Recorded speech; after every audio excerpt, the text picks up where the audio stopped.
So good morning students. So today we are going to start another unit for you, that is your micromeritics. So this let us discuss about what is this micromeritics and what is the importance of this micromeritics in pharmaceutical field. So this micromeritics generally we will see it is the science and technology of particles. Size and technology of particles.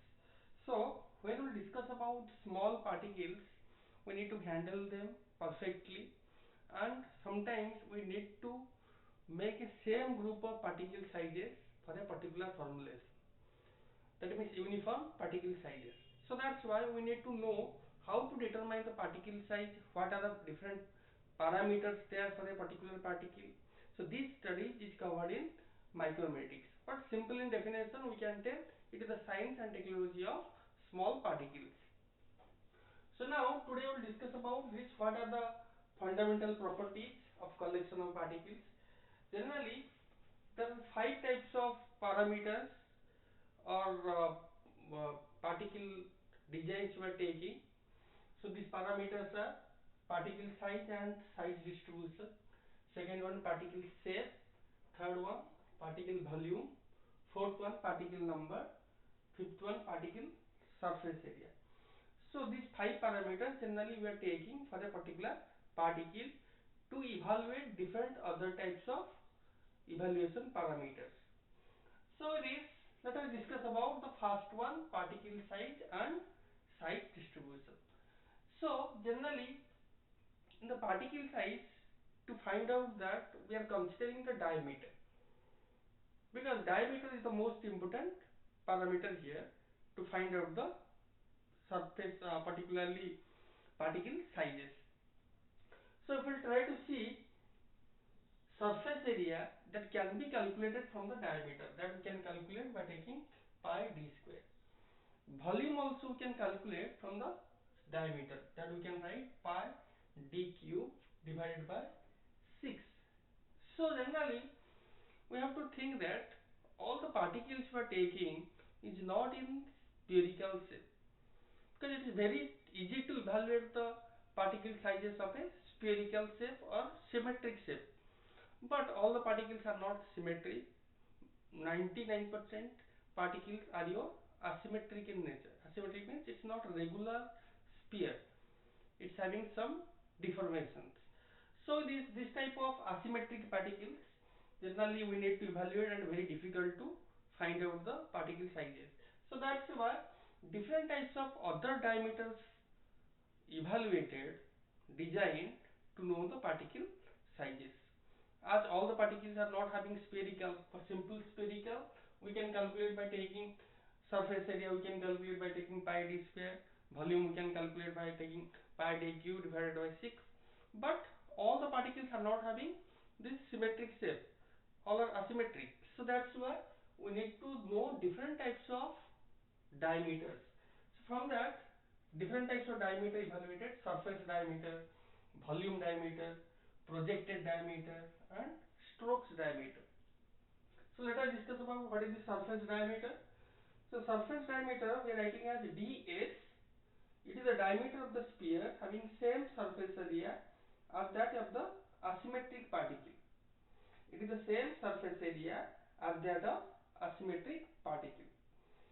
Volume diameter, it is the diameter of the sphere having same volume as the asymmetric particle. Projected diameter we are writing as dp.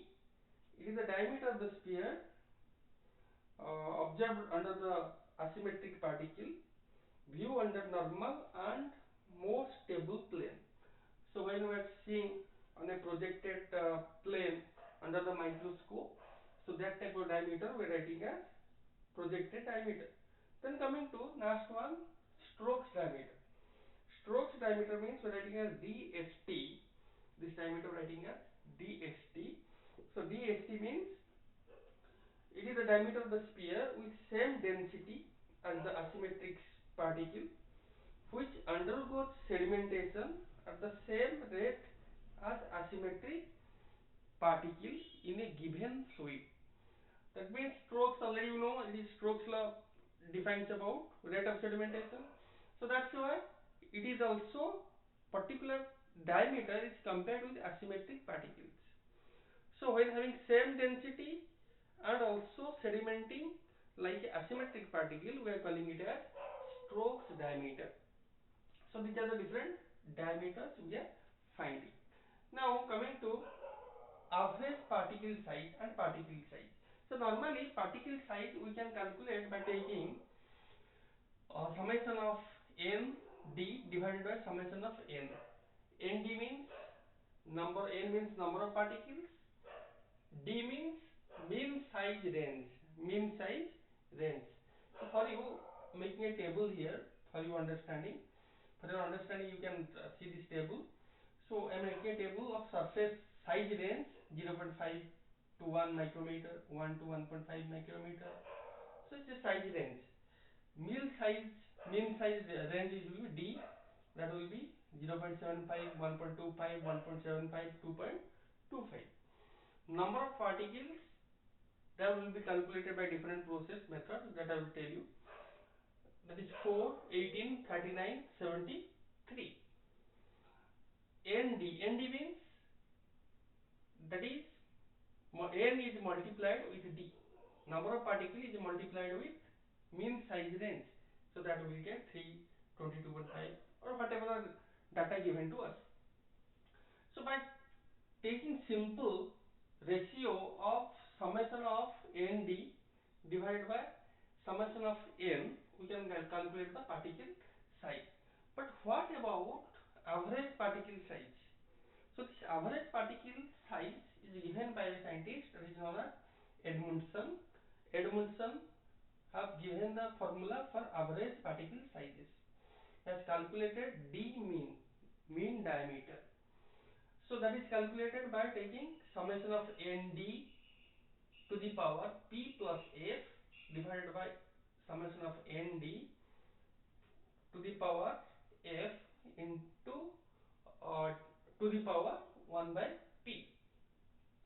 So notes I will share you later. So this, what is this nd, already I told you.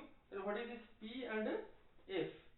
So generally here we can write p is an index related to size of an individual particle. P is the index of size of particular particle. Index of size. What is the f? F is the frequency index. F is the frequency index. P is the particle index of particle sizes. F is the frequency index. But from this P and F, so many things will get. What is the nature of the particle? What type of size it is? Everything will get. For example, if d raised to the power p is equal to 1, if p is equal to 1, so that indicates that particle length. That indicates the particle length. If p to the power 1, if p is to the power equal to 2, then it gives particle surface. If p is equal to 3, then it gives particle volume. If 1, it is particle length. If it is 2, as to the power, if it is 2, then it is known as your volume, we can tell surface area, and p is equal to 3, it is your volume. So it is p decides, the value of p decides type of mean obtained, which type of mean we obtained. If p is positive, that means it is a arithmetic. If p is 0, that is geometric. If p is negative, that is your harmonic. So you have to remember this point. If p is positive, then it is your arithmetic. If p is negative, that is your geometric mean. If it is negative, then we are calling as it is your harmonic. If p is equal to 0, that is your geometric mean. So these different types of parameters we will get, and from this f, another thing I told you, f, that is frequency index, that having value of 0, 1, 2, 3, different ranges of different types, 0, 1, 2, 3, it can range. And the size distribution will be described by the total number, length, surface, and volume of particles. These are the basic parameters we need to discuss before starting of the particle size distribution. So these are the basic things. In the next class we will discuss about particle size distribution. Thank you.